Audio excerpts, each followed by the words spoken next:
ভারী বর্ষণে তলিয়ে গেছে ঢাকা-টাঙ্গাইল মহাসড়ক ও কালিয়াকৈর পৌরসভার ৩টি ওয়ার্ড। এতে ভোগান্তিতে প্রায় লক্ষাধিক মানুষ। এ নিয়ে খবর জানাতে গাজীপুর থেকে যুক্ত হচ্ছেন রফিকুল ইসলাম খান। রফিকুল ইসলাম খান, ঢাকা-টাঙ্গাইল মহাসড়ক এবং পাশাপাশি কালিয়াকৈর পৌরসভার 3টি ওয়ার্ডে পানি জমেছে এবং আপনার পেছনে দেখা যাচ্ছে যে রাস্তায় বেশ পানি জমে গেছে। পানি সরানোর কোনো ব্যবস্থা করা যাচ্ছে না কেন?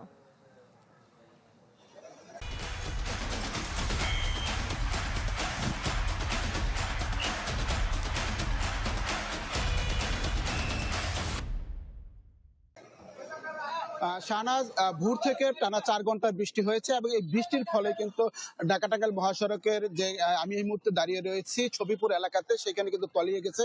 শুধু যে ঢাকা টাঙ্গাইল মহাসড়ক তলিয়ে গেছে সেটি নয়, আমরা যেটি দেখেছি কালিয়াকৈর পৌরসভার 7, 8 এমনকি 5 নম্বর ওয়ার্ডও কিন্তু তলিয়ে গেছে। প্রায় লক্ষাধিক মানুষ কিন্তু পানিবন্দী হয়ে পড়েছে, সেটি আমরা দেখেছি। মানুষজন কিন্তু চরম ভোগান্তিতে পড়েছে। আমরা স্থানীয়দের সাথে কথা বলেছি, তারা যেটি বলছেন পৌরসভার যে সমস্ত ড্রেন রয়েছে সেই সমস্ত ড্রেনগুলো দীর্ঘদিন পরিষ্কার না করার কারণে বৃষ্টির পানি আসলে এই এলাকার যে পানিগুলো রয়েছে সে পানি যাওয়ার কোনো ব্যবস্থা নেই এবং যে মহাসড়কটি রয়েছে সেই মহাসড়কের কিন্তু দুপাশে ড্রেন রয়েছে এবং সেই ড্রেনগুলো কিন্তু দীর্ঘদিন পরিষ্কার করা হচ্ছে না এবং না করার কারণে কিন্তু এই জলাবদ্ধতার সৃষ্টি হয়েছে।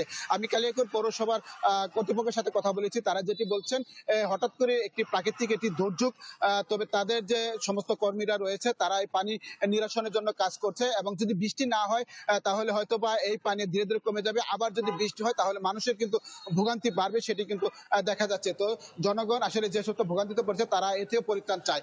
এই ছিল এখান থেকে সর্বশেষ খবর। জি, শাহনাজ। রফিকুল ইসলাম খান, আপনাকে ধন্যবাদ।